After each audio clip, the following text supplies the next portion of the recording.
we go. Stand by. 3, 2, 1, action. Assume nothing. Brash, bald-faced blasphemy. Question everything. I find it extremely hard to imagine. Open your eyes. It is quite all right to be an atheist. The fastest growing group of people in the country has been measured as being those who have no belief or who are atheists. You don't have to be apologetic or quiet about it. Challenge the opposition. You see religion on 100 fronts losing the argument. And start thinking. This is The Thinking Atheist Worldwide. Happy New Year, my friends. And thank you so much for joining me as we kick off 2013 together. I hope the holidays were wonderful for you. Yeah, the rumors are true. I got engaged. It's funny to hear how men and women react to the news. Guys are like, oh, you got engaged? Oh, cool. Hey, man, congrats. And the women are like, oh, my goodness. Well, how did you do it? Where were you? Did you, did you get on one knee? Were you at a fine restaurant? Or what's the ring? Do you have a picture of the ring? What did she say? What happened after that? What was everybody wearing? You know, I'm just like, And then, of course, the next question is, are you going to get married in a church with a preacher? And that answer is no. So we're still figuring out the plans. It'll probably be later this year. I think later this year. I don't know. We're going to do a long engagement. We've got some other, it's not like we're either of us are going anywhere, but it's, it made for a very interesting holiday. And of course, there are a few people I'm sure watching from the sidelines who know that Natalie is a deist. And they're like, oh my goodness, she is bonding herself to the infidel. Ye shall not be unequally yoked. So anyway, those of you who've been down that road probably know the kind of thing I'm talking about. And of course, we survived the apocalypse in the month of December. Another in a long list of end of the world predictions. And I did a little homework on some of the most notable, arguably some of the most notable ones. And there's so many instances over so many centuries of people who were just as freaked, if not more so, than these crazy people were about the Mayan calendar. Did you read that? I think they actually cordoned off part of the Mayan temple because they were afraid of mass suicides, people going up there just off themselves. Just take it into their own hands. NASA was overwhelmed with, I guess, thousands of phone calls from people worried about the end of the world. And I read the headlines and I shake my head and I go, we are sheep. We're sheep. 634 BCE. Many Romans were convinced the end was near. They'd been told the tale. The 12 eagles had revealed to Romulus a specific number that represented the years Rome would be sustained. And as each eagle represented a decade, well, Rome would be destroyed in its 120th year. And of course, that did not happen. Hippolytus, arguably the most noted and important theologian of the 3rd century in the Christian church in Rome, predicted Christ himself would come back in the year 500. And by the way, he wasn't the only prognosticator to say so. The end of the millennium. The first millennium was going to be the end of days, right? The millennium apocalypse. It was predicted by Pope Sylvester II. The fear of the end so feverish. Many people fled their houses and moved to faraway lands in the hope of finding safety. Other people freaked out and rioted in the streets. Some Christian denominations believed the 1,000-year mark would begin the golden age of paradise here on earth. And for those of you who follow the Christian teachings of the millennium, where Christ comes down and reigns on earth for 1,000 years before the final judgment takes place, you know what I'm talking about. The first millennium also marked the anniversary of the death and resurrection of Jesus Christ, right? And Christ's return. His second coming was expected at the expiration of those first 1,000 years. It was the end of days. John of Toledo, a cardinal in the 13th century, he predicted the alignment of certain planets signified the end of the world.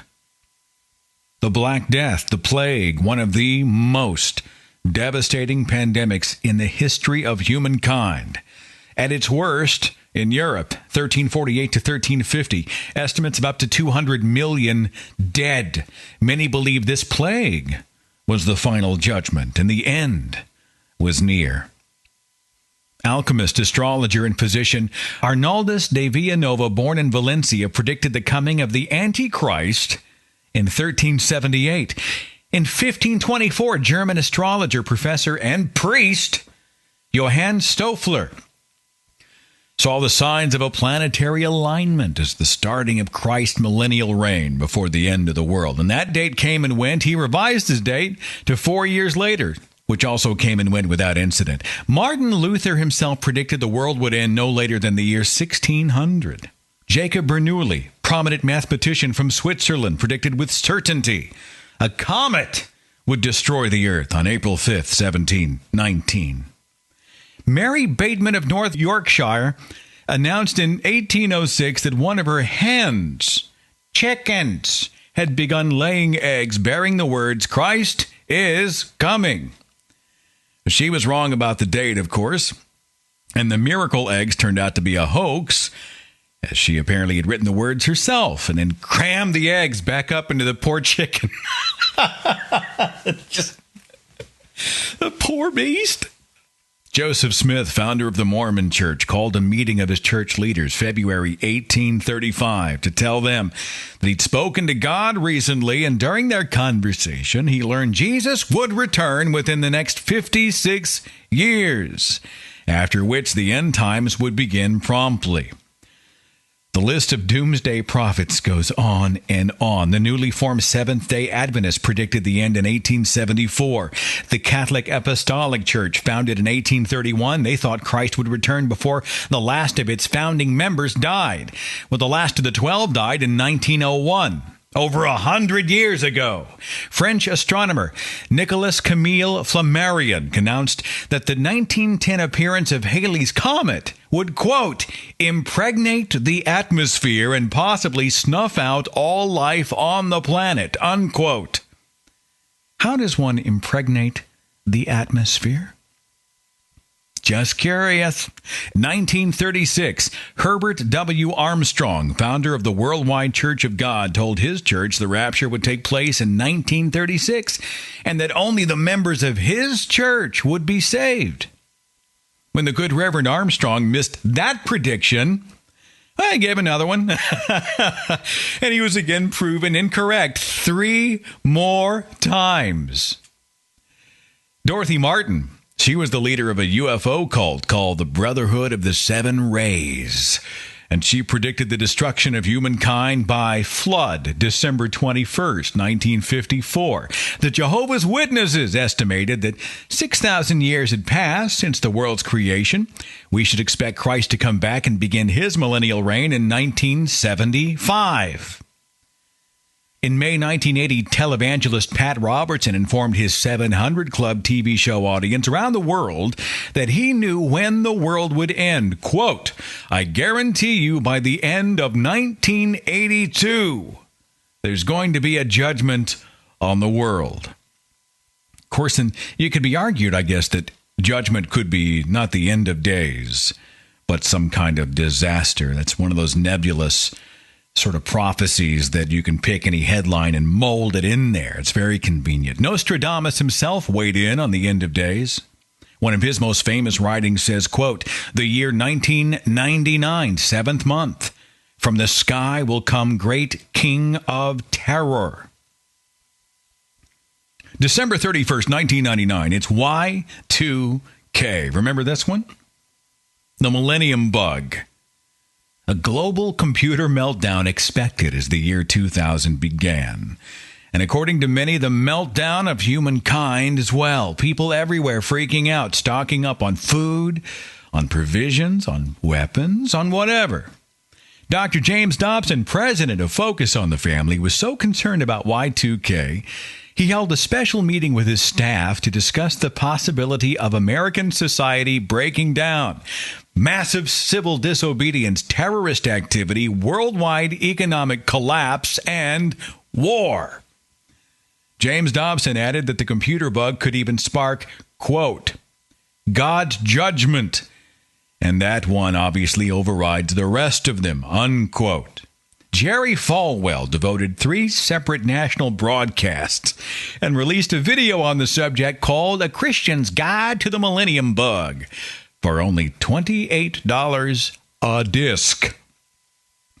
Pat Robertson would resurface with a new end times prediction that was April 29th, 2007, as the beginning of the new millennium, a title of a previous book by the same name. And if the Y2K disaster wasn't going to get us, the Antarctic would.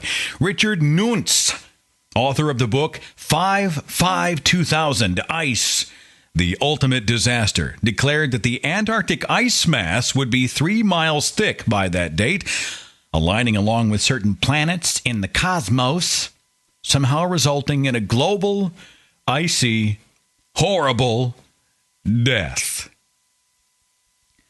The infamous Harold Camping. I had some fun with him with the video that I had done. I actually did 2 for the good Reverend Camping in 2011. The infamous Harold Camping gained worldwide fame for his prediction of the end of the world, October 21st, 2011.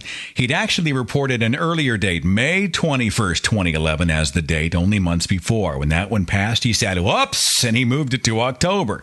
He actually published a book 22 years ago proclaiming Christ's return might well happen September 6th, 1994. When the 6th passed, he bumped it up 23 days to September 29th, 1994. Then the 2nd of October, 1994.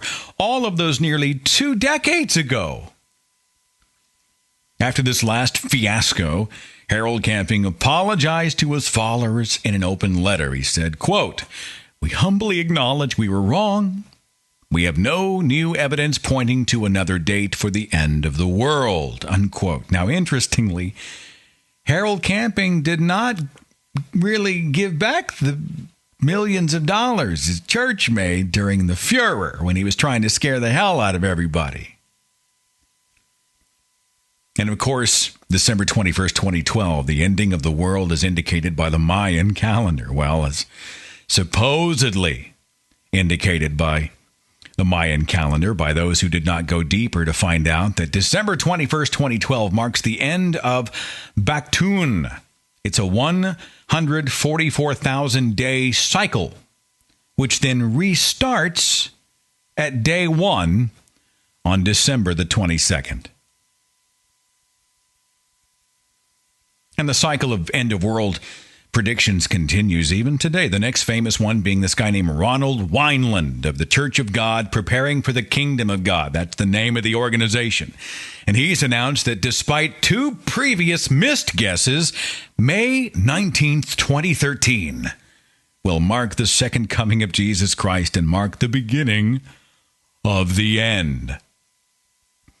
No matter what decade we're in, whatever century we're in, whatever generation we're in, whatever geographical location we're in, these people continue to pop up and they continue to be wrong. Now, for just a second, let's go back in time. It's 1938. It's October 30th, 1938. And the Halloween episode of the American radio drama anthology series called The Mercury Theater on the Air is being broadcast, directed and narrated by an actor and one-day famous filmmaker named Orson Welles. This was an adaptation of H.G. Wells' famous novel, The War of the Worlds. This wasn't a regular story, like something you'd hear around a campfire or around the dinner table. No. The first 40 minutes of Orson Welles' broadcast were presented like a series of legitimate news bulletins. Welles' deep, resonating, authoritative voice playing it absolutely straight as he described an actual invasion by Martians. Now, hang on.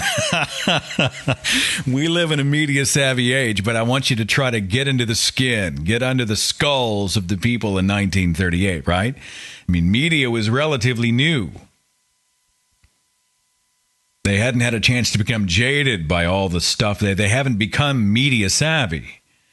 And radio was the communication outlet of the day, broadcast into millions of homes. And they trusted They're broadcasters, right? The whole mindset was different than if you and I were here today, we'd just start laughing. There might be a few people that freak out, but largely we'd be like, oh, what a bunch of crap. Not in 1938. The radio show ran commercial-free, which added to the realism, as if news announcers had suddenly broken into live programming to warn radio listeners about the invasion. Here's an actual segment from that very broadcast. Ladies and gentlemen, I have a grave announcement to make. Incredible as it may seem, both the observations of science and the evidence of our eyes lead to the inescapable assumption that those strange beings who landed in the Jersey farmlands tonight are the vanguard of an invading army from the planet Mars. The battle which took place tonight at Grover Mills has ended in one of the most startling defeats ever suffered by an army in modern times. 7,000 men armed with rifles and machine guns pitted against a single fighting machine of the invaders from Mars. 120 known survivors. The rest strewn over the battle area from Grover's Mill to Plainsboro, crushed and trampled to death under the metal feet of the monster, or burned to cinders by its heat ray. The monster is now in control of the middle section of New Jersey and has effectively cut the state through its center. Communication lines are down from Pennsylvania to the Atlantic Ocean. Railroad tracks are torn and service from New York to Philadelphia discontinued, except routing some of the trains through Allerton and Phoenixville. Highways to the north, south, and west are clogged with frantic human traffic. Police and army reserves are unable to control the mad flight. By morning, the fugitives will have swelled Philadelphia, Camden, and Trenton, it is estimated, to twice their normal population. Martial law prevails throughout New Jersey and eastern Pennsylvania. At this time, we take you to Washington for a special broadcast on the national emergency. The Secretary of the Interior. Citizens of the nation, I shall not try to conceal the gravity of the situation that confronts the country, nor the concern of your government in protecting the lives and property of its people. However, I wish to impress upon you, private citizens and public officials, all of you, the urgent need of calm and resourceful action. Fortunately, this formidable enemy is still confined to a comparatively small area, and we may place our faith in the military forces to keep them there. In the meantime, placing our faith in God, we must continue the performance of our duties, each and every one of us, so that we may confront this destructive adversary with a nation united, courageous, and consecrated to the preservation of human supremacy on this earth. You can imagine many people honestly believing they were hearing the words and the voice of the Secretary of the Interior. And many listeners mistook the War of the World broadcast of 1938 for real news programming. And newspapers were reporting an ensuing panic. Jack Parr, future host of The Tonight Show, was working at WGAR Radio. Panic listeners called his show, fearing that the world was coming to an end. In the town of Concrete, Washington, the power and phone lines went out due to a short circuit. Totally coincidental, but residents there thought the blackout was part of an attack. Within the next 30 days, some reports had 12,000 plus newspaper articles written about this particular broadcast and its impact on people. And although some of those statistics surrounding the event were revealed to be sort of sensationalized for the media, CBS ended up making a public response, and some listeners actually sued CBS for mental anguish and personal injury. As I understand it, all those suits were dismissed. The broadcast of October 30th, 1938, it remains today one of the most famous broadcasts in history. And a side note, by the way, at the Sotheby's auction in New York in 1988, on December 14th, 50 years later, the original radio script of that broadcast was sold for a record price of $143,000. It actually had hand-scribbled notes, including notes written by Orson Welles himself. At that time, it's all it took to send people into a panic. They thought it was the end. The Martians were coming. This show deals with the end of the world predictions, why we listen, Do the people honestly believe these prognosticators? Do they actually believe the end is coming, or are they cashing in on essentially the sheeple? The people who simply know nothing, who educate themselves in very few ways about the real world they live in, and are more than anxious to give over their credit cards and bank account numbers to anybody who says they can protect them in a crisis. Is this a prey on the weak, the vulnerable, or any of the rest of us, come to think of it? I mean, geez. I can probably throw a rock and hit 3 or 4 people who, if they honestly thought, if somebody came up to them and said, there's a meteor about to hit the earth, they would freak. Oh my God, it's getting, we're going to die. And those people are easy meat, aren't they? Well, let's hear what you had to say about the end of the world. I'm starting with area code 919. Thanks for waiting. You're on the Thinking Atheist Radio podcast. What do you think? Hey, I was just actually going to ask you about your opinion on something. What do you think people will do when 2060 comes around? 2060? Yeah, that's the year Isaac Newton predicted the world would end. I think they're all I honestly see them all as the same. I think there will always be I don't want to say lowest common denominator, but I will say it like the most susceptible among us will always be trigger happy to flip out over the end. If I think about people calling NASA to ask what to do because the world is going to end because of a Mayan calendar, I think to myself, there are some that will always be the knee-jerkers, the alarmist. And in 2060, if that's the prediction, it's going to happen again. It's probably going to happen a dozen times between now and then. What do you think? Well, I mean, that's what I'm saying. It's like, I guess since he's such a significant figure in our history, and I was wondering if you thought personally that maybe more people than usual would take it more seriously, or, especially those who are religious, because he got the date from doing some weird mathematical calculations from the Bible. So I was just wondering if you thought things would go to hell. Well, he's not the only one who's managed to do tricks with Scripture, and I've seen it done a number of different ways. Some people will take the chapters and verses, and they'll add and subtract and multiply them in clever ways so that they end up to be 666, the number of the beast, or they'll come out to be a specific date. I mean, you can do all kinds of parlor tricks with that type of thing. I myself, I don't know that it will carry much more weight than the Harold Campings. I mean, but I don't know. I see that time, and I think, there were some brilliant people back there who did brilliant things. But if you look at much of the rest of their lives was sort of painted with superstition. Many of them believed in things like alchemy and astrology. So I don't know that they have any more weight today than they did back then. Oh, yeah, no. That was just something I wanted to ask your opinion on. First off, just, saying, because I personally figured, though, I guess that more people will take that end of the world prediction a little more seriously, since it was predicted by somebody that, is just world renowned, and will be forever famous. Is that 47 years from now? From today, yeah. Yeah, we'll be 92. So somebody comes to me when I'm 92 and tells me the world's going to end, I'm going to be like, bye. Sucks for you.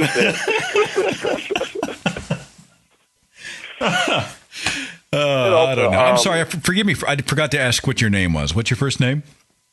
My name is Hal. Hal, thank you for H-A-L. Thanks for calling the show. Did you have something else for us on the end of the world?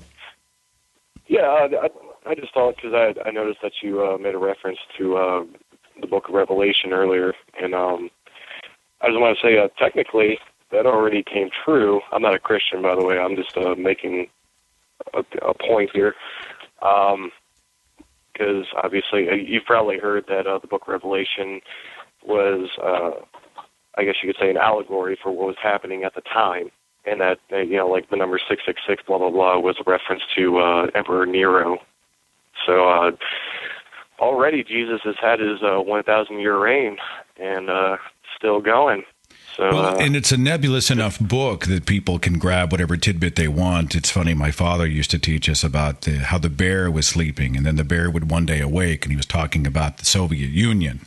And it would, then communism would re-arise from the Soviet Union as a world power. And, of course, this was back before the Soviet Union dissolved. And, even today, I'm sure he still believes it, that the bear continues to sleep and it will one day awaken and rise. And then, we will be doing battle with it. And I'm like, well, that's kind of nebulous, isn't it? I mean, anything could be, you could paint anything in there, couldn't you? Oh yeah, no. I was just pointing out though that that there was supposed to be only 1,000-year reign, and yet over 2,000 years later, we still haven't seen the supposed resurrection. So, well, I go back to what was that scripture in? I'm doing it from memory, but I want to say it was in. Is it in Matthew? I want to say it's like Matthew 20 something. It says, "No one knows the day or the hour, right? That Christ will return. Not even the angels are supposed to know." And I'm like, well, wait a minute. If no one knows the day or the hour, somebody phone Pat Robertson and tell him to shut his pie hole because he doesn't know what he's talking about. Well, the thing about Pat Robertson, though, is that he doesn't say he knows. He just says, "I feel this will happen. I feel it will happen on this date in this way." It's like he manages to weasel his way around it. You think he really believes, or you think he's just filling his pockets? That is really hard to say. I mean, he's an older guy. I mean, I'm sure he grew up Christian, but I'm not. I cannot honestly say whether or not he believes. I mean, obviously greed is a large part of what he does, whether he consciously admits to that or not. So, I mean, maybe a more appropriate way to say it would be that money certainly plays into it. I mean, the guy's probably a millionaire many times over. Most certainly.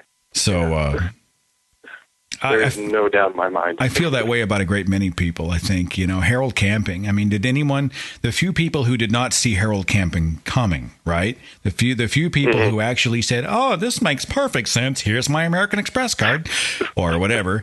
Those people, I don't know how many copious amounts of money were donated to the church. Where's their refund? Why is he not accountable financially for bilking all these people? Or it could be argued that simply because they are sheep and because they volunteered the money, that it's on them. You and I could clean up. If we picked a date, you and me, and we started the first church of the What's Happening Now, or whatever we want to call it, and we put up a website, and we were a tax-free organization, you realize you and I could clean up. I'm just saying. If we were disingenuous people, we could probably do pretty well. I was about to say, I'd really rather not. Yeah. Well, that amazes me because you atheists have no morals. I thought for sure you'd go for it, man. Hal, thanks for the call, and Happy New Year, my friend. You take care, all right? Thank you. You too. I go back and forth on some of these guys, and who really knows what goes on in their head and in their heart? Whatever motivates these doomsday predictors, the people who come forward and say that God told them. First of all, I know it's monumentally arrogant out of the world's population of, 7 billion, that God hand-selected this dude to give him the message so that then he could tell the rest of us. It's like the world's largest game of telephone. Or the rumor game. I think I'll whisper it in the ear of this guy over here in an obscure church in the corner of wherever. The end of the world is coming, and here's the date. Tell everybody. Rather than just pulling back the curtain of the sky and going, "Yo, hey, I'm coming back. Here's the date. Y'all better get ready." Don't you think that would be more of a sensible way to announce your guy? Obviously, he wants us to know. What about the people who are not just in the Christian church? And I'm talking about, the people who see every natural disaster, or the people who believe that aliens are going to come and abduct us all or take over the planet. I mean, those people are certainly out there. I mean, there's all kinds of scenarios about the end of the world, whether you call it the apocalypse or whatever. And I'm curious to hear your take. 314, you're on the Thinking Atheist Radio podcast. Who's this? Hey, Seth, it's Brooke. Brooke. I'm glad you survived the Mayan apocalypse. I was really nervous. Me too. I was nervous. But you lived. You did good. What's going on? I did.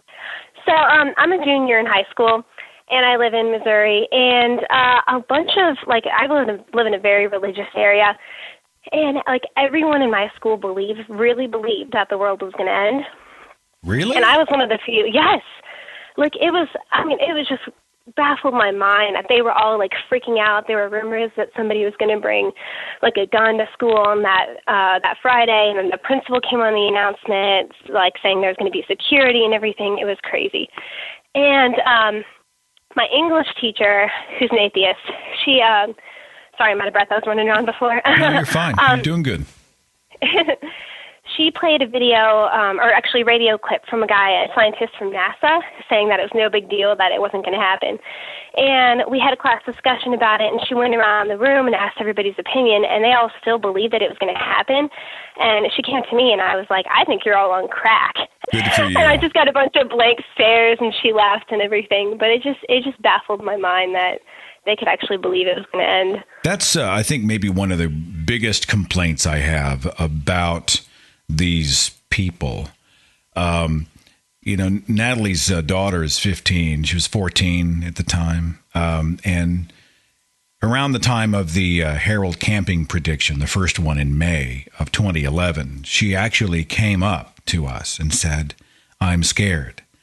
And it wasn't like she was up at night thinking about it, but part of it, when someone goes to a young child or a teenager, whatever, someone who's impressionable, and everybody at their school's talking about it and says, hey, the world's going to end tomorrow, it can downright rattle some folks, And we had to say, look, don't worry about it. The guy's just full of crap. He's been wrong all these times before. It's going to be a day just like any other day. But it does tell me that, especially among our children, that though they do hear these things, often through the grapevine, and they do think about these things. And you say the people in your school were genuinely scared that the world was going to end, huh?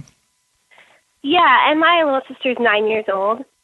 And so, of course, she was hearing stuff at her school, and she came home and me, like, asking me, upset about it and everything. And then I told her that it was no big deal and it wasn't going to happen. So now, did she respond to that? I mean, when you talked to her, did she go for it? Did she feel better? Was she assured? Oh yeah. She trusts everything I say. Like, I have, like, complete influence on her. Well, thank goodness for free thinkers in this young girl's life. I'm glad you were there. My family's Catholic, and her and I both used to go to a private Catholic school, and I told my parents I was an atheist and asked to leave, and so they put both of us in public school, and my sister now, although she's only 9, and she could just be copying me and everything, but she says she doesn't believe in God, and I told her it's fine if she does, but I want her to, like, just do what she wants to do. You teach her how to think, not what to think. I think that's a fair way to encourage a child, teach critical thinking skills. Yeah, she was listening to one of your podcasts with me earlier today. At 9 years old? She really enjoyed it. Really? Yeah. What is her name? Dominique, thank you so much for listening. And from me to you, all the way across the country, I'm giving you a big hug, girl. And the world will not end anytime this year, I can pretty much guarantee you, okay? Yeah, thank you so much for your show, Seth. I mean, it is amazing. Like, I listen to it all the time. It's an imperfect show with an imperfect host, but I sure love doing it. I love doing this show. It's one of my favorite parts of the week, and I'll keep doing it as long as people keep listening. Okay, Brooke? All right, thanks. Congratulations on your engagement. Thank you, and Happy New Year. Happy New Year. All right, bye. Dominique, little 9-year-old, listening to the show. That's precious. It's funny. I met a gentleman in Washington, D.C. right after the Reason rally, and I think he said that he listened with his son. And he actually pulled out his iPhone, and I actually did a greeting for his son. It was like, hey, how's it going, man? Thanks for having me do this whole thing on his iPhone video for his kid. But, the idea that families of any kind are listening together, husbands and wives, or, boyfriends, girlfriends, or kid, I don't care, whoever. The fact that it's kind of this family thing, they're driving in the car.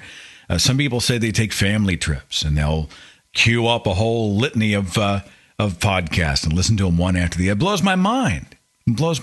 And thank you for listening. It's an honor. It really is. And I've tried to go over my mind the appeal of the show. I'm not this I'm not A.C. Grayling. I'm not Daniel Dennett. I'm not Sam Harris. But I think there's a chemistry here. There's a sort of a synergy between us that sort of works. I think people respond to the fact that maybe I'm just some guy feeling his way as best I can to try to find out whatever the truth is, asking questions, making mistakes, and apologizing when I screw up and try to make it right. And I think that's what education's all about. No one's going to get it all right. And I think the fact that it's not a hateful show, that there's a lot of venom out there. Actually, by the way, and I want to thank everybody for the support of my book, which is now on Amazon. But I actually have a chapter in there called The Dark Side. And it deals specifically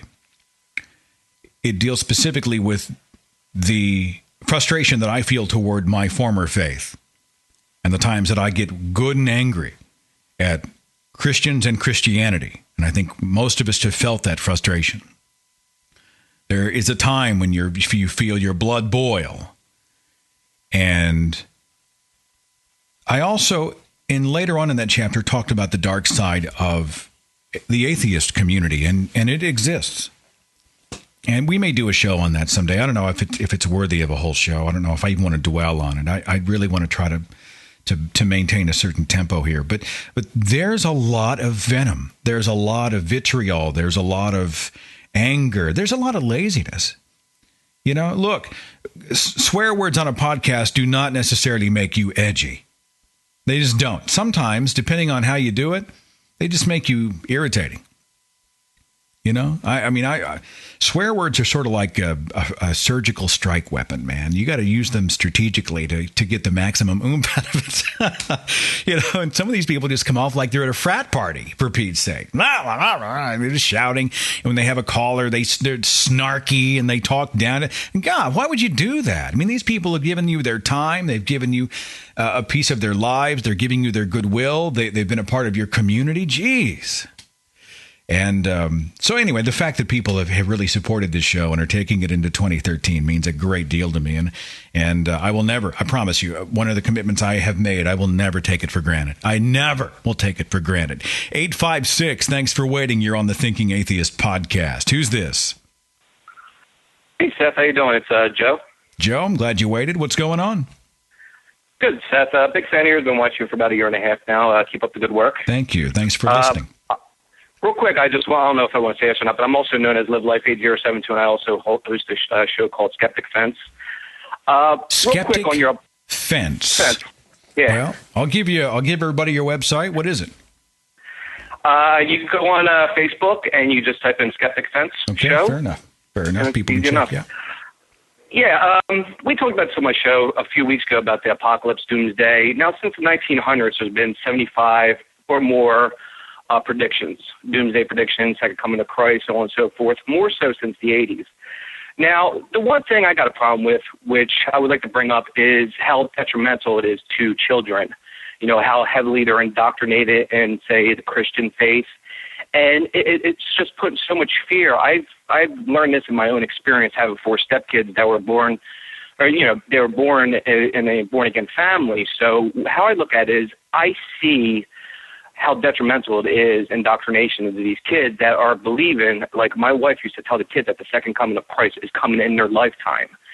And to put the fear of sin and the eternal damnation in these kids' head is not right. It's very detrimental. And you have kids out there that will unfortunately commit suicide over this. Now, you also got to look at the perspective on how many lives were lost due to these predictions. I mean, this is something that has to be spoken for. I think it's very detrimental that, people when they're during, a weak point in their life and, kids being raised and being indoctrinated, I just think it's very detrimental to their livelihood, and then just give them false hope, I should say, to a certain point.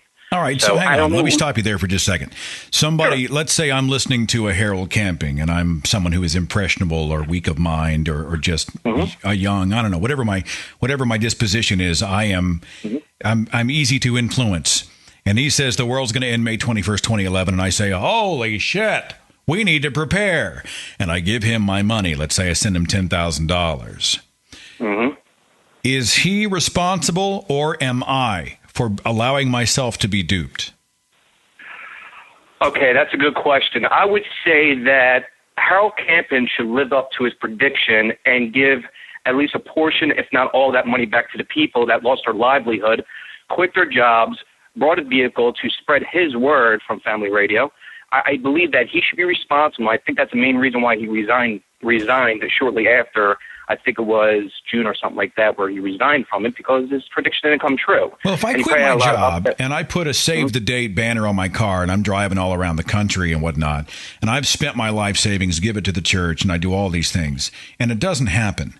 I mean, and I'm just playing devil's advocate here. Isn't that kind of a stupid tax? Absolutely. Shame on them for not using reasonable logic and coming to the conclusion saying, hey, it was their mistake. They should be ashamed of themselves for doing what they're doing, because now what are they doing in life? You don't know. Did they get their jobs back? Who knows? But you know what? To lose the tens of thousands of dollars that they gave to Harold Camping and put it towards their cause and drive these vans around in vehicles, promoting Family Radio, and it didn't come true. I'm like, what was it, 5 times he predicted? It's just, come on, man. People just got to learn after his first time or second time. I'm like, what do you think his 5th time is going to come true? I mean, these people, I don't know how they're thinking. I'm like, this is why we promote free thinking, being a skeptic, and just being a free thinker and using critical thinking skills, and just come up and use reason and logic. This didn't happen 75 times since 1900. So what do you think is going to happen now? Why would you think that's going to happen now? Well, and then you got another prediction in 2013. P.T. Barnum was right. I mean, there is a sucker born every minute. Honestly. Oh, absolutely. There are always going to be those people out there who... James Randi calls them the unsinkable rubber ducks. It doesn't matter what the evidence says. They want to believe. They will, if you tell them one televangelist is false, they'll say, boy, I'm so glad you exposed him. And then they'll give all their money to the next televangelist. They are almost, it's like they desire to be duped.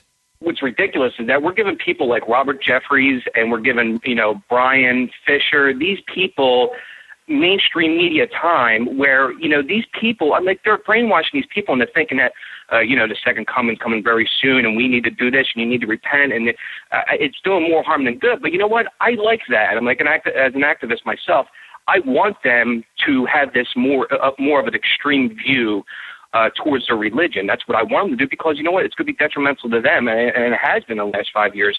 I'm like, we've seen the poll numbers go up in our demographic, the non-religious demographic. Now we're the 3rd in the world, not affiliated to any religion now. That just came out of the pew poll.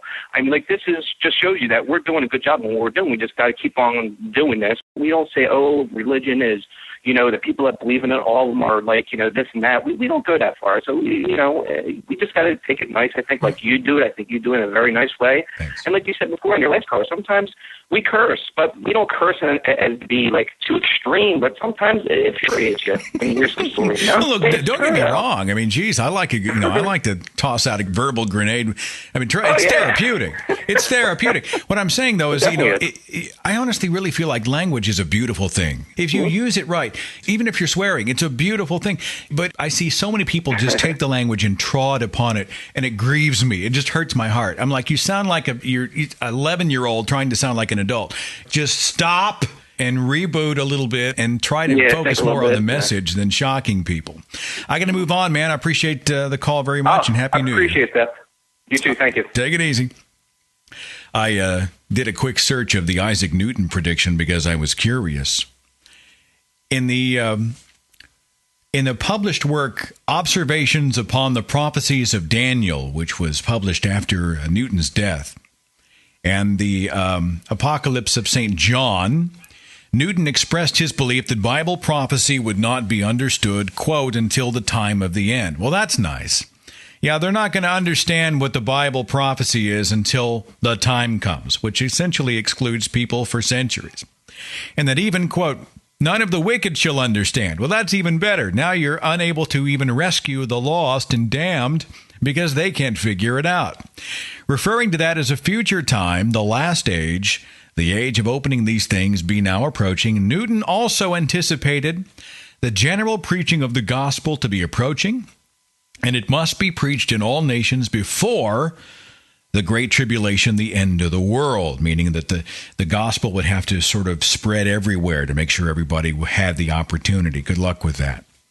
And it gained a lot of media attention. And there were some relatively unknown and unpublished documents written evidently by Isaac Newton himself that indicated he believed the world could end in 2060. He also had some other dates in there apparently as well. I see 2034.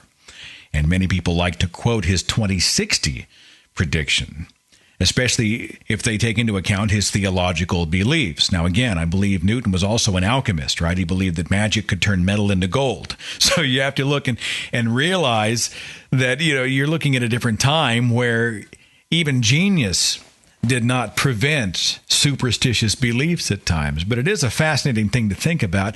At 92 years of age, I kind of doubt I'm going to be around to find out. I kind of hope so, but I don't know. 719, you're on the Thinking Atheist podcast. Who's this? Hey, this is Levi. I'm sorry, you cut out. What's your name? Levi. Levi, thanks for calling. I'm glad I'm not the only one on the show today with a biblical name, by the way. That's a reassuring thing for me. Yeah. What's going on? Well, you see, the funny thing about biblical prophecies, my whole family is Seventh-day Adventist. I don't know if you've ever heard of that. Oh, yeah. But their whole belief is pretty much the idea of keeping the Sabbath. And their doomsday prophecy, so to speak, is really much based on the fact that they believe that the mark of the beast, or in biblical prophecy, the beast that comes out of the sea with the little horn on its head. I don't know if you know all about the story, but they believe it's the Pope. And wow. Wow. Well, they believe that since Christianity didn't originally keep Sunday, the Catholic Church during the Middle Ages changed it to Sunday, and that they're going to do it again in the end times. They're going to have this national Sunday law, and in biblical prophecy, when it talks about the lamb, that it looks like a lamb, but it speaks like a dragon. They think it represents America, and America is going to enforce the Sunday law in the whole world.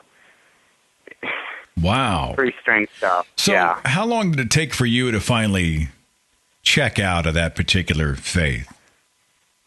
Well, it just took a little bit of reasoning. The fact that it's pretty much just a fear tactic. Of course it is, but it took me a while. It's just when you're born with this mentality and they try to indoctrinate you to think that you better keep the Sabbath, or else you're gonna have the mark of the beast on your forehead in the end times, or something like that. It was really hard, but after a while, I just kind of saw that.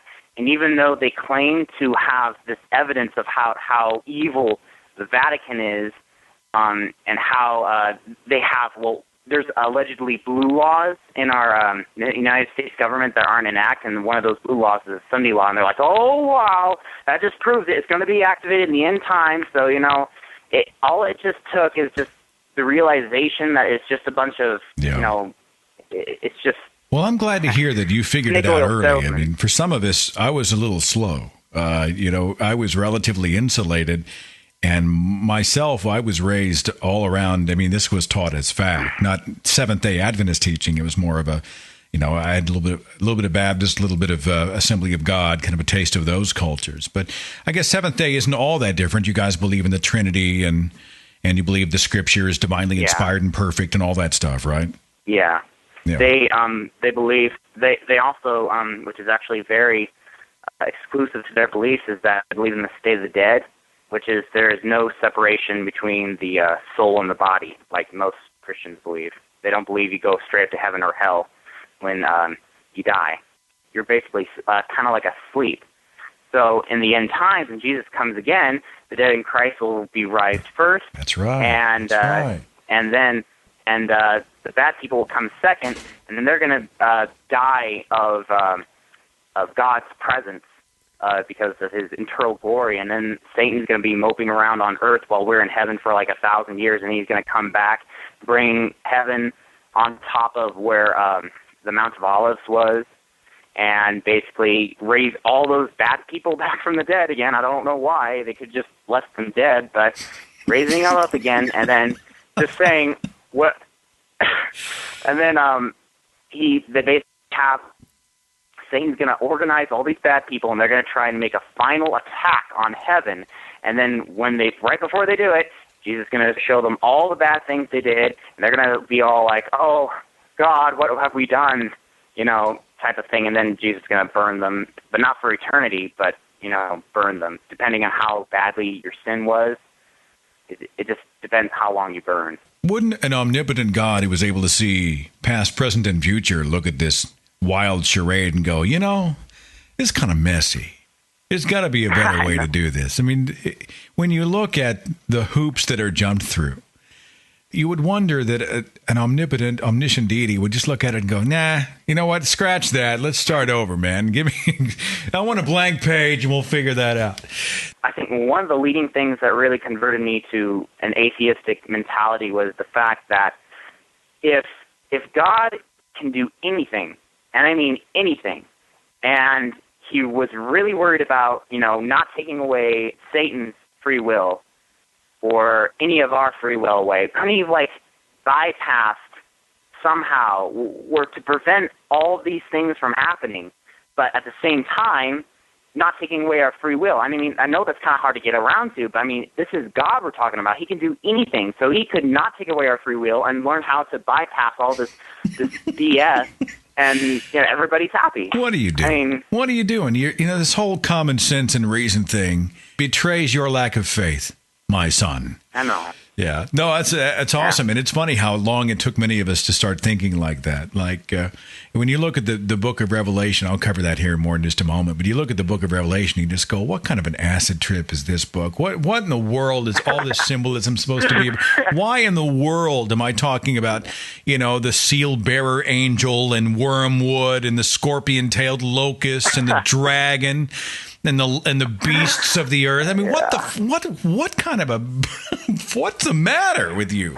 Yeah. No. My grandpa, bless his heart, he has anesthesia dolorosa, and he's always in constant pain because of a chainsaw accident way long time ago, and he proselytizes like no other. He feels like because God has given him the strength to deal with constant pain in his face, that because he wants everybody else to see, and he wants everybody else to get prepared for the end times. And he keeps on telling me, Levi, you're going to one day tell me that I was right. I'm sorry, he believes that a chainsaw accident was part of God's divine plan for his life? Well, no, but he believes that since God was able to give him the strength to handle his anesthesia dolorosa, he believes that God is real, and therefore he has to proselytize.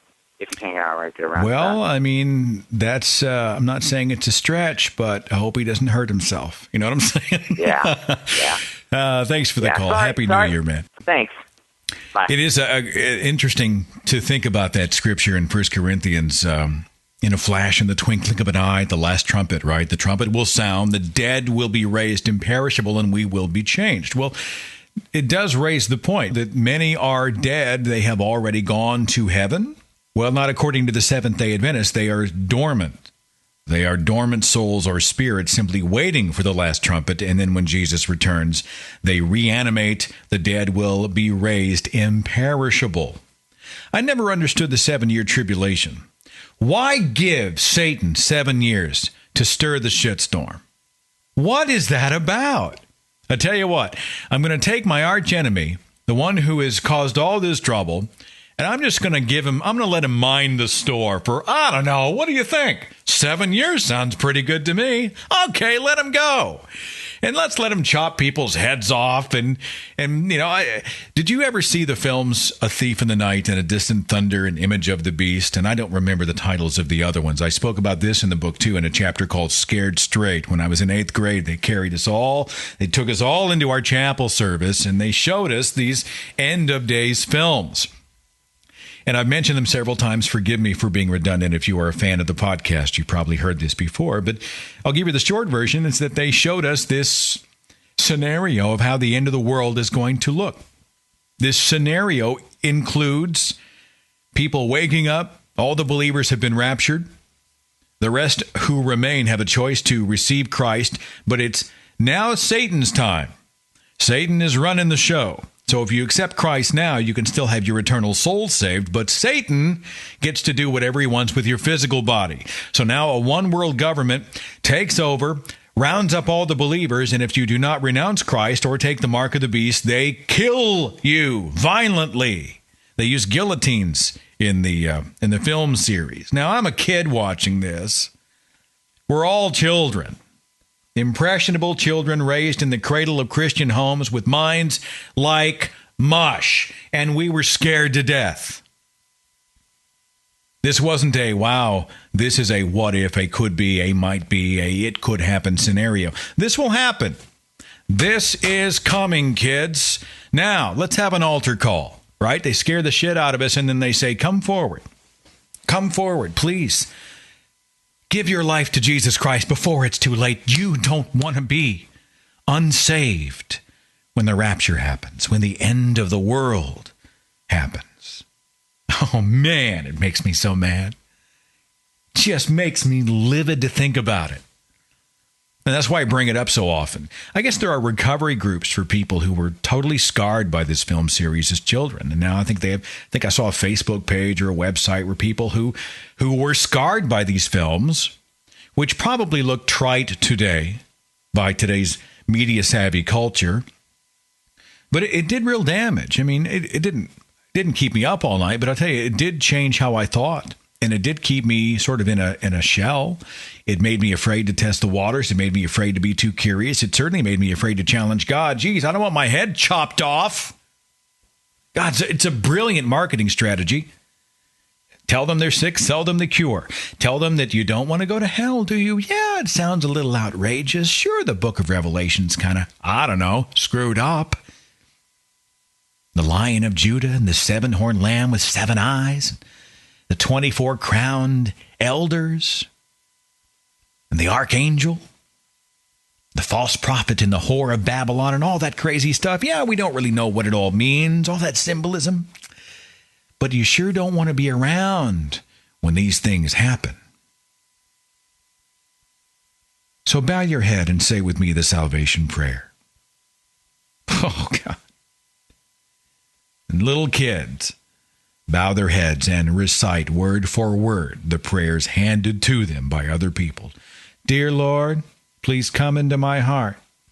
Please save me from the devil. Please save me from hell. Forgive me of my sin. Right now we're teaching worthlessness.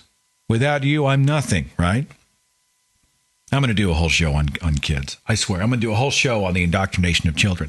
I'm speaking at the American Atheist Convention in late March in Austin, Texas for their 50-year anniversary. I just found out that I'm up on Sunday morning, right after Hemant Mehta of the Friendly Atheist and right before A.C. Grayling. And I think I'm going to do my presentation specifically on the targeting of kids, how it was done to us, and how it continues to be done to others with specific examples. You'd be amazed at the stuff the church does. You would be amazed. Well, maybe you wouldn't be. Maybe you'd think, yeah, that sounds about right. The 24/7 marketing campaign going after the youngest and most impressionable among us. And then if they tell them that it's the end of the world, hey, the world's going to end in your lifetime, right? This is what they say. You look and you say, look at these signs. Look at the headlines. Look, there's war in the Middle East. This was prophesied. It's the end times. And one who doesn't know any better, with wide eyes and open mouth, say, oh, really? Yeah, this was prophesied. More proof that the scriptures were dead on. This Bible is factual. Oh, yeah. Did you believe the Bible is true? Yeah. I don't really understand what's in it, but I know it's true. I think I am. I think I'm going to do the whole damn speech on the targeting with extreme prejudice of young children. I hope you can make it, by the way, to Austin, Texas for that. It's kind of a big deal. I mean, 50 years of the American Atheist. And I know everybody's got an opinion on Silverman. I myself, I really respect what he's done with the organization. I'm often kind of a detour here, but I really respect what he's done with the organization. I mean, no one's going to do everything the same way, but he's out there on the front lines. I mean, he's put himself in the firing line. And he was behind the Reason Rally. And they've done a lot of stuff. And I'm honored to be included in this event. And I can drive Austin. So I'm looking forward to going down there and just meeting you, hanging out with people who get me, hanging out with fellow infidels. And whatever. There's something else I was going to bring up. Oh, it was a non-Christian end of the world story I thought was just fascinating. And what's the most fascinating to me is that people actually bought it. They actually believed it.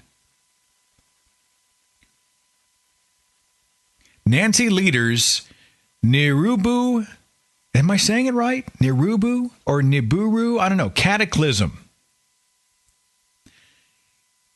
This woman claimed in 1997 that aliens known as Zeta Reticulans had come to her and warned her of a planetary object known as Planet X, later connected to the mythological planet Nibiru, cooked up by ancient astronaut proponent Zecharia Sitchin. This would knock Earth's off its axis, triggering a pole shift that would be cataclysmic. This woman was so well known over this crazy claim that even the New York Times mentioned her in an article. And of course, astronomers step forward and they say, she's full of crap. We can demonstrate she's full of crap. But conspiracy theories continue, with leader supporters saying that NASA is involved in a huge cover-up. Nibiru exists, but NASA won't tell you. Caltech professor of astronomy Mike Brown said 4 years ago that Nibiru is the most common pseudoscientific topic that he is personally asked about. The end was predicted to come in 2012, last year. Another one did not come to pass. Perhaps it's time for Miss Leader to change the date. Back to the phones. 831. Thanks for waiting. You're on the Thinking Atheist Podcast. Who's this? This is Ray Bailey. How you doing, Seth? Ray, I'm well. Thanks for calling. What's going on? Well, I'm gonna give you a free plug real quick. I received your book a couple of days ago, and I'm about halfway through it, and it is very well written and one of the better books I have read in a long time. You don't have to do. You really don't have to do that. I do appreciate it. No, it's true. It's true. I've read a lot of atheist books, from the atheist viewpoint, and that one's well done. So, well, I'm enjoying it. I appreciate that very much. It was a labor of love, and it's. I love language. Hopefully that comes across, but I've never written anything long form. It's always been articles, blogs, that type of thing. The idea of doing 190 pages of anything, I was scared out of my mind. So you put me at ease. Thanks, man. Much appreciated. Well, this topic is very interesting to me because I was, for quite a long time, a member of Jehovah's Witnesses who have predicted the end of the world from, in 1914, 1925, around 1942, 1975, and I guess the most recent one was sometimes before 1994. And every time, and when I joined them in 1982, I was unaware of the previous predictions because once they proved to be a failure, they go through great extensive effort to try to hide it or to try to re-explain what they really meant. So they just expunge the incorrect predictions from the record and kind of move on like it never happened. Yeah, and what's interesting is when you try to apply to them the scripture there, I think it's in Deuteronomy 19, where it talks about, if a prophet says something that doesn't happen, just to ignore him, he's a false prophet, and get away from him. Jehovah's Witnesses will use that scripture on other people who have predicted the end of the world, but for them, they will just say, "Well, we were just overly eager. We just, at least we're trying. At least we're trying to stay awake. We're trying to keep people, in tune with what's going on. So yeah, sometimes we make a little mistake and get a little over eager, but we're not false prophets."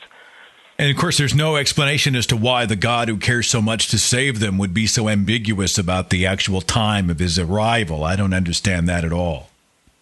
Yeah, and when you talk to about where Jesus says nobody knows, not even the Son, and nobody knows the day and the hour. They said, yeah, but they didn't say nobody knows the year. So that's a slip that they can get through on that one. Yeah, well, we didn't say it was going to happen on October 6th. I'm going to do a whole show on the Jehovah's Witnesses. It's probably not going to be. It might be later in the first quarter. But I may lean to you. I might to see if I have you drop me an email. But I've got plenty of stuff I can send your way. Believe me, yeah, it's entertaining. And what's really good about hearing people talk about Jehovah's Witnesses on the radio is Jehovah's Witnesses are forbidden from reading or reading stuff that's critical of their organization or talking to former members like apostate me. And sometimes the only way, like I did, was to come across radio shows that were talking about Jehovah's Witnesses. And, of course, if you're driving home and you tune on the radio, you can just say, well, it was on the radio, and you make an excuse for yourself to listen to it. So you're actually rationalizing in your mind, hey, I wasn't seeking to be deceived or taken off the path. I just happened upon this and started to listen. I mean, that's your mindset. Yeah, because actually most Jehovah's Witnesses are looking for a way to find things critical of the organization or to see if what they're being taught is really true. Of course, the internet has been great in that. That's one of the problems. As far as those dates that I mentioned earlier, those were always, except for the 1914 one, the other dates surrounded periods of their time when they were losing members or the growth was stagnant. And of course, after announcing, a future end date, the roles start increasing, and people start, joining the group. And what's going on right now is they're going through another stagnant period right now. In fact, the growth in the United States has been almost nil because basically right now they've got nothing to say other than it's going to be here any day now, or it's right around the corner. But they've got nothing really to hold on to. So they're trying to come up with. So I wouldn't be surprised to see them come up with some kind of crazy, prediction here pretty soon, just to get the ball rolling again. What's the tithe situation like? I mean, do they demand 10% more? Are you financially obligated? No, that's one of the things they do brag about. They say they're supported entirely by voluntary donations. At least when I was in it. They just had a collection box in the back. There was actually two, one for the local Kingdom Hall needs and one for the worldwide preaching work, as they called it. And the only times you ever heard him mention money is maybe 2 or 3 times a year they would make comments about, some project coming up or whatever, and we'd appreciate, anything you could donate, but they don't pass a plate. None of that's done during the service. That's interesting. We're going to do a show later on, probably in the spring, on mega churches and the business of funding those suckers, these city-like 20,000 people a weekend cities of faith. And that's, it's interesting. You would be fascinated to see the tactics used to not only spur giving, but to receive the money. We've seen churches who installed ATM machines in their lobbies. So you get people all jacked up, right? You have the service and the music plays and the tears are flowing and the emotions are through the roof. And they say, God may be leading you right now to give us more than your allotted 10%. Is it a tithe or is it an offering? And people go out into the lobby and put in their ATM number and come back and give, I don't know how much, it's like going to Vegas. Well, it's interesting. Jehovah's Witnesses actually make it an effort to not have large churches. As a congregation, back during their heyday in the 60s, 70s, and 80s when they were really growing, what they would do is as your congregation would get kind of full, they would make an announcement that they were going to split the congregation, and then they would basically it would be based on your address where you live. They would just go on the map and divide the territory in half. Say, if you live over here, you go to this congregation that's going to meet at this time, or you come into our congregation and we'll meet at this time. So they're all about the small cells.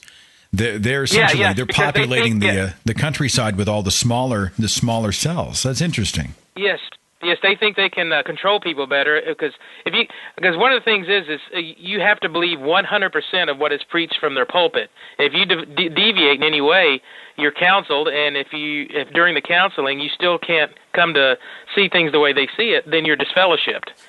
And that's the way they keep the congregation clean. If they had a large, like a mega church, there's no way they could maintain that. Well, I'm going to do a Jehovah's Witness show, so keep your antenna up for that sucker. I would like to bring you back on, and we'll talk again. All right? Oh, sounds like a good one. All right, take care of yourself. Thank you. You too, sir. Take care. Man, you hear about the isolation tactics that the church often uses. Now, the Christian church isn't really that bad. I mean, you see some, the cults and the Westboroughs and whatnot. But I mean, I'm talking about the mainstream Protestant churches, right? The ones on every corner here throughout the Southwest. That's not like that at all. They don't want to isolate you. They meet on Sunday mornings in large scale meetings, and then they have what they call cell groups or home groups. They'll meet in either Sunday schools inside classrooms in the church, or they'll meet in homes, or some people. A big phenomenon now is satellite churches, where they have one hub church and then they broadcast the sermon. They'll have a local praise and worship group in each smaller cell, wherever they're located, but they'll actually broadcast via satellite the pastor's main message, and they'll have a big screen. And you would think that wouldn't work, but honestly, if you ever go to a big church, and let's say there's 1,500 people in it, 2,000 people in it, and you are sitting anywhere but the front, say, 25 rows, and the pastor is on screen or on stage speaking, and they have him on the big screen, you find yourself, you're watching the screen, and so it really does. And it's become a kind of a phenomenon. These satellite churches are not expensive to operate, and they pop up everywhere. But it's interesting to hear the models that they use as they continue to bring in converts and disciple their people. 937, thanks for waiting. You're on the Thinking Atheist podcast. Who's this? Hi, Seth. This is Steven. Steven, thanks for waiting on me. What's going on?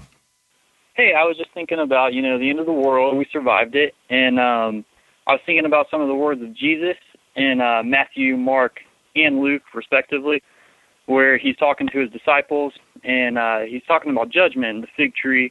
And he says, some of you will not taste death and will see these things come to pass. And another time he says, he's talking about the second coming, and he says, this generation will not pass away before these things occur.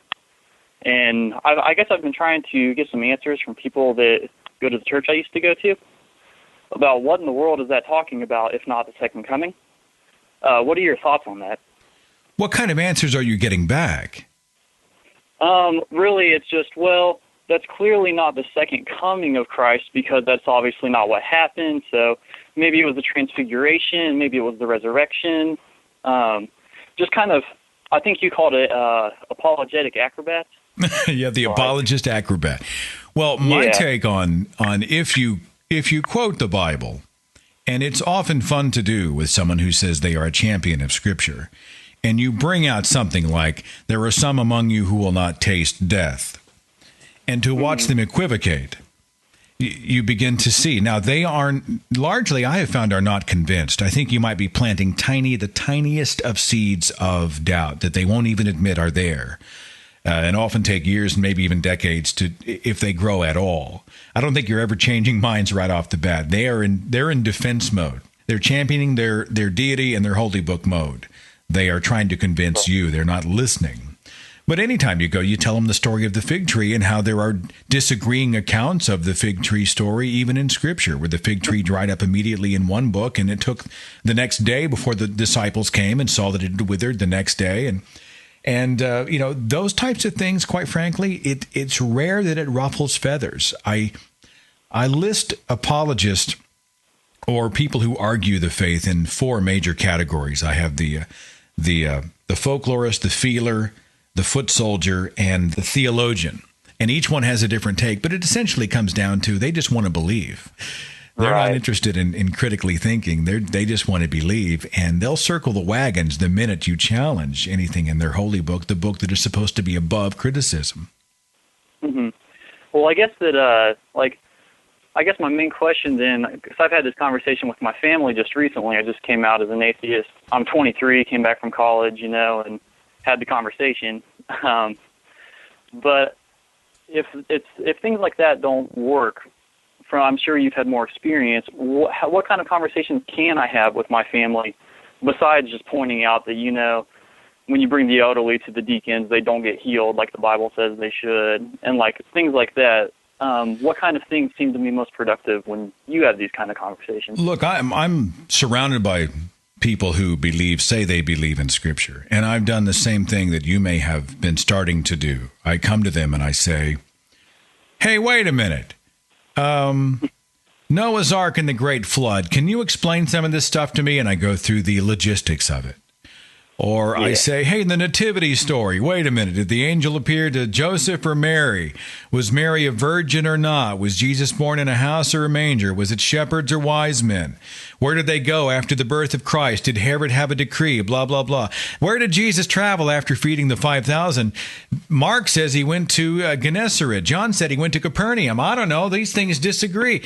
I tried doing here's the evidence. Here's what the actual scriptures say. And honestly, the minute they become uncomfortable, the stuff that doesn't make sense becomes a metaphor or a story or a morality tale, or I get it was a different time, or, different people wrote it, so different people observed it differently. It doesn't make it incorrect. I mean, people are going to find a way to dance all around this. The larger question is this. Well, the larger issue, I think, is going to be this. I honestly don't recommend that you accost your family and friends with, hey, this religion is ridiculous. I don't know that that's productive. Everybody gets pissed off, and you're not changing minds. What we want to cultivate, I think, is this, and at least this is what has worked for me. I live in my own circle, my truth. I live as best I can based on the evidence, and I let everybody around me know. Now, I don't go to their doorstep and say, geez, you guys need to change what you believe. What I do is I vocally say where I'm at, and I vocally and often with mockery and satire go after the stories in Scripture that would look ridiculous if you read them in Harry Potter, but obviously they're supposed to be true if you read them in the Scripture. And they see this bold, unapologetic, balanced, happy guy who is an atheist. And I have had a few people who are then finally come to a point of critical mass in their own lives, and they are ready to not talk at me, but talk to me, and they will come to me. And they'll say, look, I'm just curious. How'd you get here? I really want to know what's going on in your mind. I've had some questions myself. I haven't really told anybody. That is when you get to have a conversation. You know what I'm saying? You'll never browbeat anybody into an epiphany. And so if I were you, just live your own truth, be as vocal as you choose to be about it. Don't let them emotionally blackmail you or cross boundaries. And I'll bet there are going to be some who cross your path who are going to be just crazy curious about you.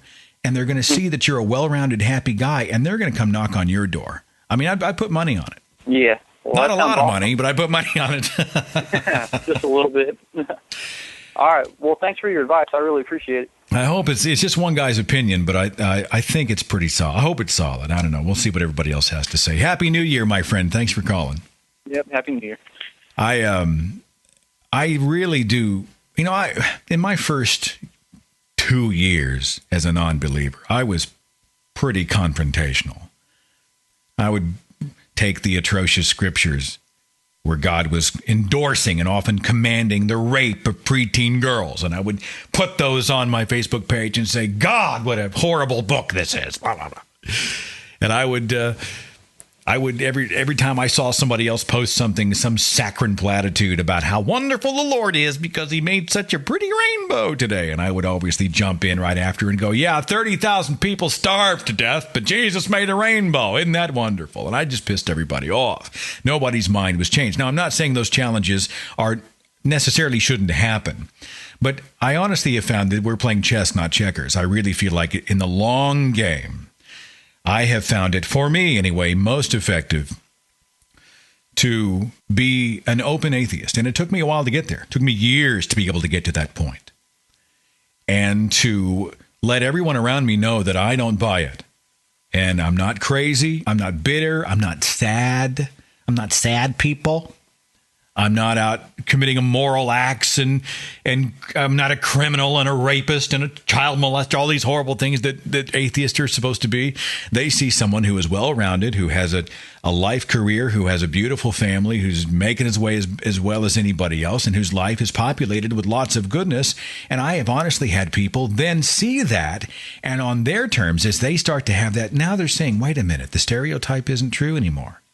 Wait a minute, he's not what I thought atheists were. He seems like he's got it pretty together. I mean, he seems like he's good people. He's a friend. He's family. You know, I've always been curious about atheism. I wonder if he'd want to talk about it. You'd be amazed. It happens. And the good part is that in that scenario, you didn't go and try to beat their door down, right? Didn't try to beat them into submission verbally.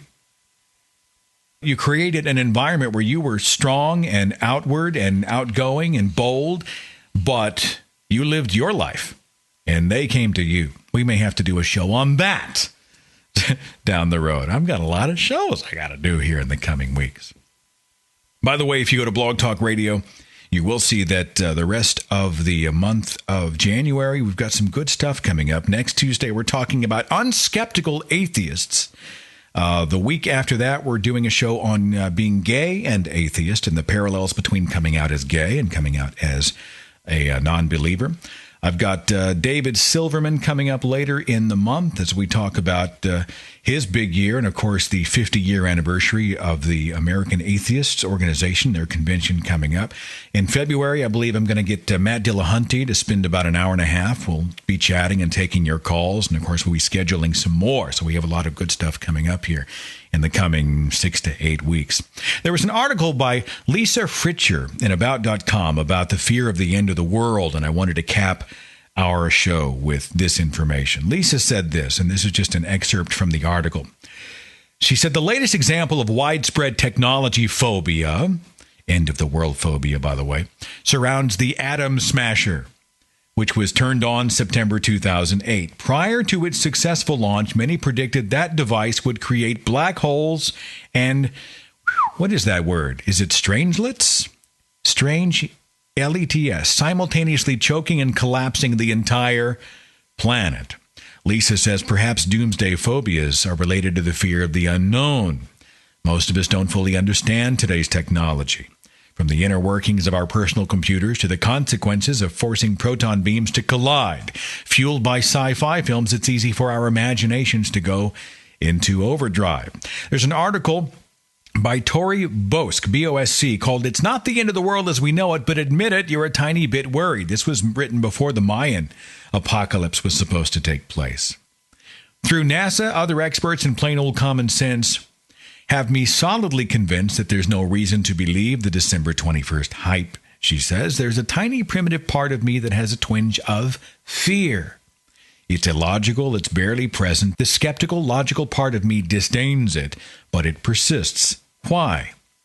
According to Shmuel Lissick, an assistant professor of clinical psychology at the University of Minnesota who studies the psychophysiology and neurobiology of fear, evolution is to blame.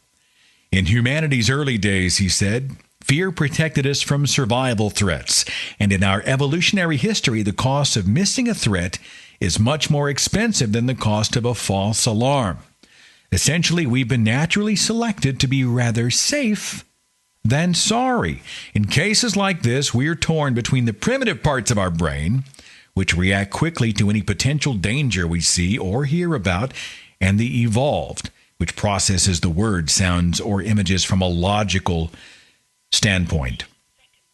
If you know intellectually Planet X is not going to slam into the Earth December 21st, but your heart rate elevates ever so slightly at the thought, you are experiencing this conflict. The Mayan apocalypse may not be a stick in the forest that looks like a snake. In both cases, it's better to be on alert, just in case. An interesting perspective. Thank you so much for listening to the radio podcast, my friends. I hope the new year is wonderful for you. You can find us on Blog Talk Radio. There's also a podcast link on my main website at thethinkingatheist.com. You are much appreciated. Happy New Year. We'll see you next time on the Thinking Atheist Radio Podcast. Follow The Thinking Atheist on Facebook and Twitter. Watch dozens of original videos on the Thinking Atheist YouTube channel. And visit our website for resources, links, contact information, the editor's blog, and more. thethinkingatheist.com.